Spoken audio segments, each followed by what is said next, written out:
अपनी ही बेटी को दुष्ट राजा गलत नज़रों से देख रहा था। राजकुमारी तारा को जब राजा ने पहली बार देखा तो वो ये भूल गया कि उसके सामने कोई और नहीं बल्कि उसकी अपनी सगी बेटी है। राजा ने इतनी सुंदर कन्या आज तक नहीं देखी थी। मदनपाल को यह विश्वास ही नहीं हो रहा था कि सामने खड़ी कन्या उसकी वही बेटी है जिससे वह जन्म से ही नफरत करता आया है।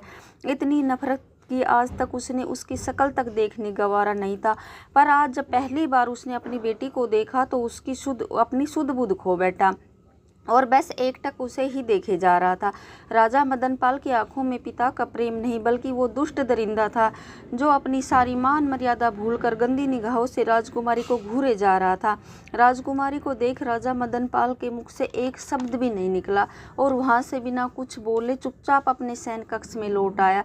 दुष्ट राजा वासना के वशीभूत हो अब बस राजकुमारी तारावती के बारे में ही सोचा जा रहा था।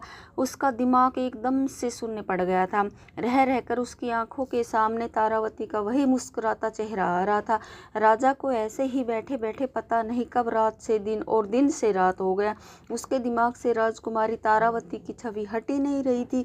उसके दिमाग में हजारों सवाल हजारों तर्क वितर्क एक साथ चल रहे थे।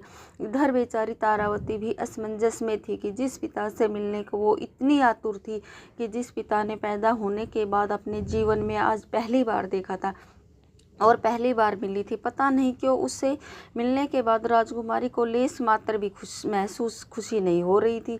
वो तो ये सोच कर परेशान थी कि उसे उसके पिता के चेहरे पर ऐसे कोई भाव ही नज़र नहीं आए जिससे वो पहली बार मिलने आ रहे हैं, जिसे उन्होंने 18 वर्ष तक नहीं देखा। उल्टा उनके चेहरे पर वो भाव थे जो एक लोभी पुरुष के चेहरे पर किसी सुंदर स्त्री को देखने पर आते हैं।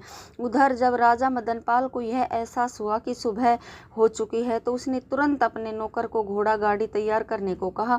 आनन फानन में बावरा सा हुआ राजा घोड़ा गाड़ी में बैठ जंगल की ओर एक साधु महात्मा के ठिकाने की ओर चल पड़ा। कुछ ही देर में राजा अपने नौकर के साथ साधु महात्मा के ठिकाने पर पहुंच गया। राजा ने साधु को प्रणाम किया और निकल गया।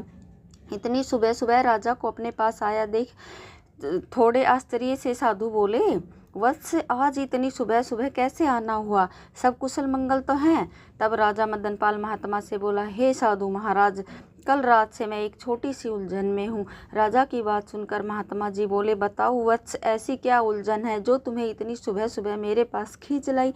राजा मदनपाल बोला, प्रभु यदि किसी ने आम का पेड़ लगाया हो और उसकी दिन रात सेवा की हो और कई वर्षों बाद जब वह फल देने के लिए तैयार हो गया हो तो जिसने पेड़ लगाया है क्या वो उस फल को किसी और को देने की बजाय स्वयं नहीं खा सकता? अगर